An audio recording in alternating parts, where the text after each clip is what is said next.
Okay, AP kids, this is Unit 1, Part 1.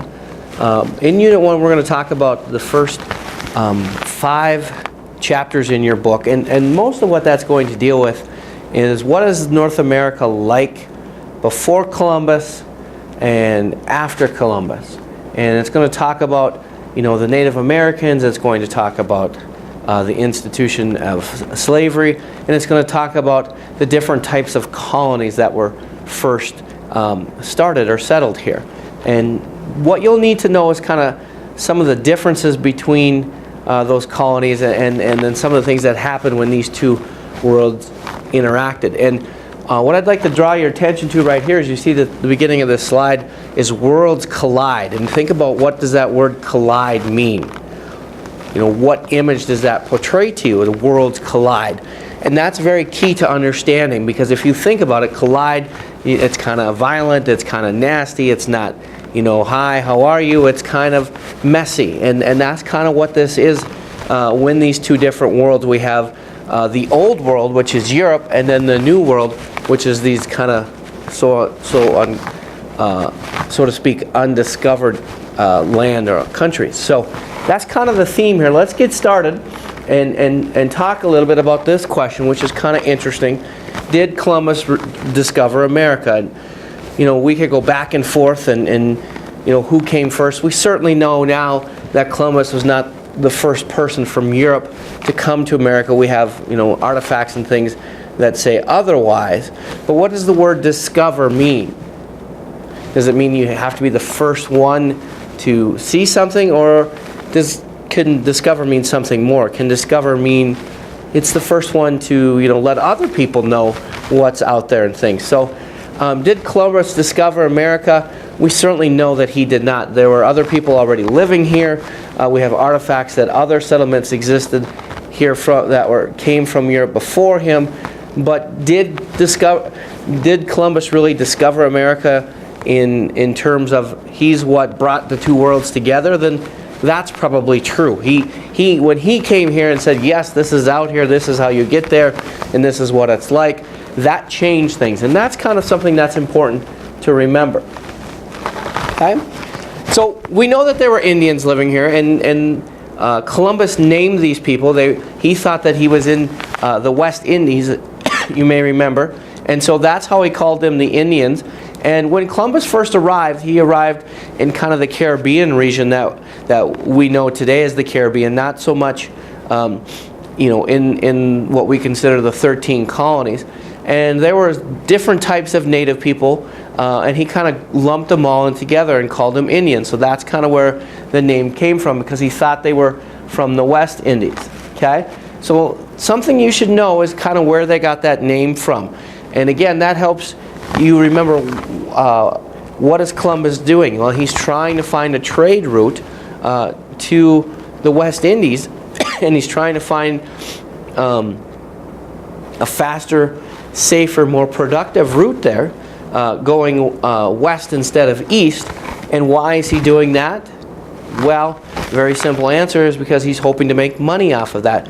And that's something that's going to be a theme in history, is a lot of these people are going to be motivated by not only improving their life philosophically or for freedom or religion and things like that, but a lot of them are going to try to come here for, the economic opportunity. And we have that even today. We have people that come to America. We have a lot of these people that are here illegally. They're coming to better their lives economically. And that's certainly what Columbus is doing. And many of the people that are coming to the New World from Europe, that's certainly going to be one of their motivations as well. Were Indians always here?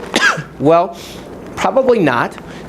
If you look in your book, and you're going to want to get in the habit of doing this, it's on page 40 in your book. There's a little chart that talks about the different routes that people took in different settlements and things like that. And one thing that we should talk about here fairly early on is you don't want to skip over these in your book. You want to look at the maps and the charts and the pictures, and especially read the captions that go with those, because those are going to provide you lots of really good details and information that you won't find anywhere else. So I know what the tendency is to kind of forget a lot of those things and skim over them, but you certainly don't want to do that. So you definitely want to pay attention to that in your book. And anyway, if you look on that page,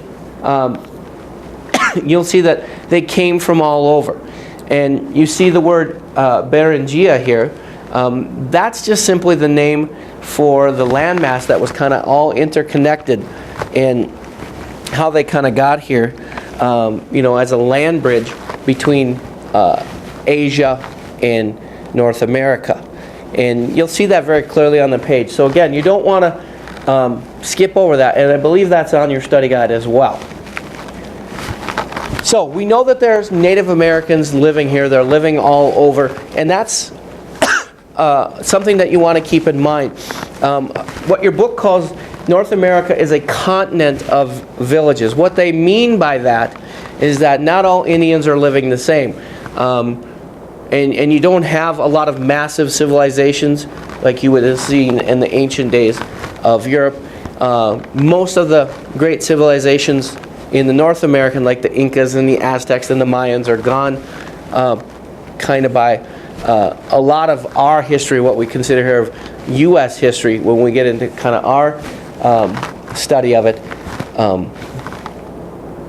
But what you want to remember is there's a lot of different types of Indian groups living around there. And that's why your book calls it a continent of villages. And you can see on the slide here, there's a variety of how Indians live. Some are nomadic, some farm, some are traders. And that, again, is going to largely, as you can see here on the slide, depend on the geography of your region. If your region where you're living is not really conducive to agriculture, then you're going to do something else. If there's lots of animals there, then being a nomadic hunter-gatherer type society is going to be probably more appealing to you. So again, the theme there is just realize that Indians are scattered. Different Indian groups are scattered around North America. Some are in the Northeast, some are in the South, some are in the Southwest, in the plains, on the West Coast. And everywhere they're going to live a little bit differently. They're not going to be homogeneous or all the same. And a lot of that's reason why they're different is because it's based on their geography. The geography is a big determining factor onto why some Native Americans are living a different lifestyle than others. And that's just something to keep in mind. Okay? On your study guide, you were supposed to find some different examples of the different groups around North America and how they lived. For example, you could have the Indians of the Southwest, the Pueblo Indians, who had farming or agriculture. And then you could have the Indians of the Appalachian region in New England, who had different culture as well. So you just need to look in your book and just know some different examples of those. Okay? Now, Mesoamerica is a word that's underlined. And when you see that in my notes, that means that that's a term that you need to know where it is. And Mesoamerica is kind of in that Texas, Oklahoma, Arizona, and northern part of Mexico region. Okay? And agriculture was really the predominant lifestyle of the Indians in those regions. Okay? They had a little bit better geography and so forth for that. And so one thing that you need to understand is lifestyle leads to other things. Now, as historians, you're going to want to try to figure out why that is. And here I have asking you the question, why did agriculture lead to more sophisticated societies? And you learned about this when you studied ancient civilizations in your early civ class. If you ask yourself that question, it's fairly simple. If you're settled down in one spot and you have agriculture, suddenly you're going to have some more free time on your hand. Not everybody's going to have to look for food as a hunter or gatherer, so people are going to have more free time. You're also going to have the need for more sophisticated rules to protect people's property and things like that. You're also going to have records and things, and that's kind of what leads to a more civilized society. Once people settle down and they stay in one permanent spot, they tend to have people that emerge as leaders and different people that do different things, what we call specialization. And not everybody has to look for food. And when that happens, then you take a bump up on the evolution scale, so to speak. And so, again, that's kind of something to keep in mind here, the theme of what I'm trying to tell you is not all native people are living the same, and that's something that's important to understand. When the white people come over and these two worlds collide, the experience of that is going to be different depending on where you are, because the Native Americans or the Indians are different. They don't all have the same beliefs and they don't all live the same. So when those two worlds collide, it's a little bit different everywhere you go. And that's kind of why we're bringing this up. Okay? It says here, what are some examples that Indian or Native American culture was sophisticated? You know, what are some examples of things that show us that they weren't all just kind of primitive people living in huts? Well, in your book it talks about, for example, the Great Serpent Mound, a great engineering feat found in the state of Ohio. There's a picture of it in your book. That's the kind of things that we're looking for. And one of the things that you'll need to understand about AP is we're going to ask you some questions like this, and you're going to have to provide us with some examples that support it. Okay? Other examples, we'll talk about something called the Iroquois Confederacy a little bit later on. What are some things in some of the cultures of the Native Americans that prove that they were fairly sophisticated? And I gave you two, and there's more in your book. You just need to know that there are some, and use that as a way to show that they, you know, aren't just people running around hunter-gathering and, you know, no civilization or no higher order thinking skills whatsoever. Now, a second ago, I mentioned something called the Iroquois Confederacy. Now, the Iroquois were living in the what we call New England part of our country today, up in the northeast part of our country. And the Iroquois Confederacy was the first representative form of government found in North America. So I'll say that again. It's the first representative form of government in North America. It's the first kind of government where you had people of different groups settling down and talking things over and voting about things. And the Iroquois Confederacy had many different Indian groups in there, and that was one of the reasons that it kind of fell apart later on, as there was a lot of diversity in things like that. But that again shows you that there is some sophistication going on here, that it's not what you might typically think about it. Okay? But this, you know, has some very typical things that you would think about of American government. They had separation of powers, checks and balances, these types of things in this Native American government, and those are things that are, you know, we'll have in our own government down the road. So you can tell that these people are good thinkers. They are higher order thinkers. They're not just primitive people. So kind of a theme here to kind of leave on the first part here is Columbus didn't really discover a new world. Okay, we talked about that at the beginning. What he did do is establish contact between two old worlds. Okay, you have what was considered old Europe. That's one, and many people called North America the New World. But really, the point your book is trying to make here is that really civilization and culture had been there and flourishing for a long, long time too, and maybe hadn't reached to the same level as the European ones yet, but still a level of sophistication. And Columbus kind of started a connection between those two that would only grow as the years go on.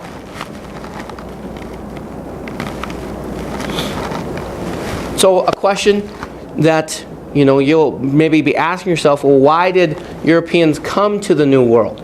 And as a historian, you're always going to look for cause and effect. This happened, why? Okay? So why did Europeans come to the New World? New World being in quotation marks again, because we just learned that it's not really a new world, it's just new to the European. It had been around for a while. Well, one of the reasons they came is something called imperialism. Now, imperialism is a vocabulary term. You'll need to know this. It's important to all the history that we're going to study from here on in. Imperialism is simply when stronger countries or nations invade or conquer or whatever weaker countries, take control of weaker countries. So it's when stronger countries take control of weaker ones. So you can think of this as just strong countries, in this case being Spain, Portugal, England, France, the Netherlands, Russia, Germany, and on. These countries coming over here, and because they're a little bit stronger technologically and things like that, come over and they claim or establish new colonies in a weaker area. That's what imperialism is. And some of these people are coming over here because they want to do that. They want to conquer more land. More land means to more prestige, more power, more money, and they want to do that. That helps the people back home in those ways. So that's certainly one motivating factor. Okay?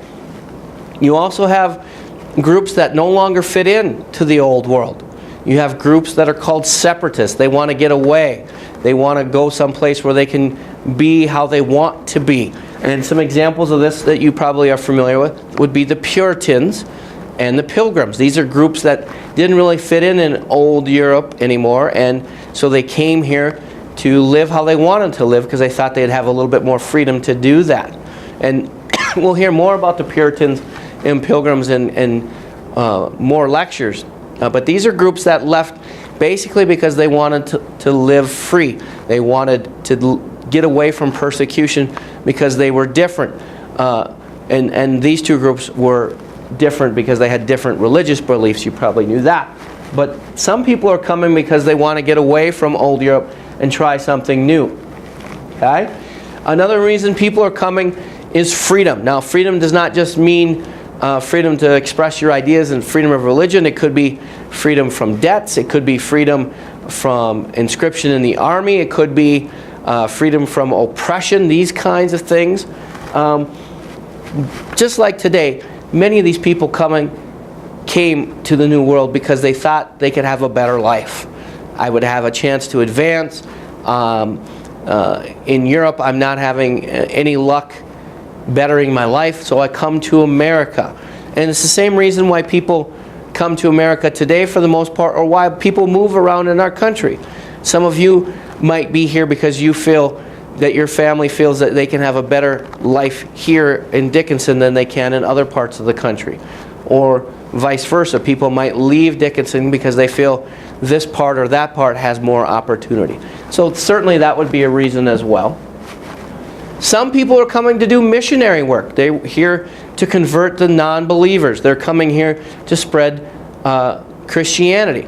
Now, some of this is going to be, overlapping. Some are going to come because they want to spread Christianity, but they also want to have better economic opportunity as well, or freedom as well. So there could be multiple layers here.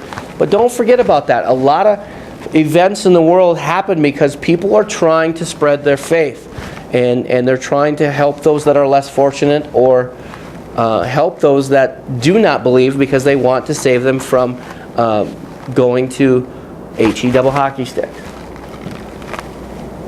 So what countries then ended up all coming to the New World? Again, if you look on page 40 in your book, there's a map. You'll see the big ones there of France and England and Spain and Portugal.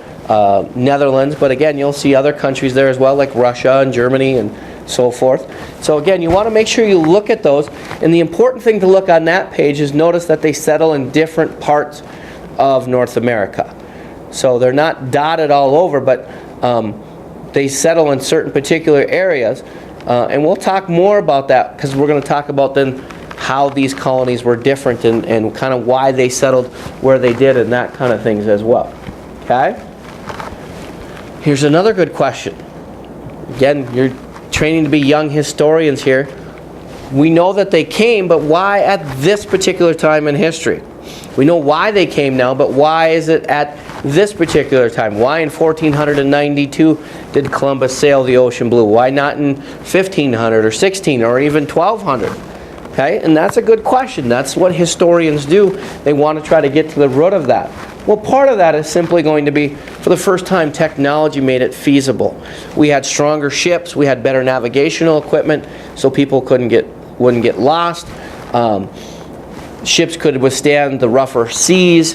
That's certainly a big part of it. We had new technology that made it possible. Before, they used to have to sail right along inside with land in sight, so they wouldn't get lost and they wouldn't get too far out and have to deal with these rough storms. But new technology is overcoming that.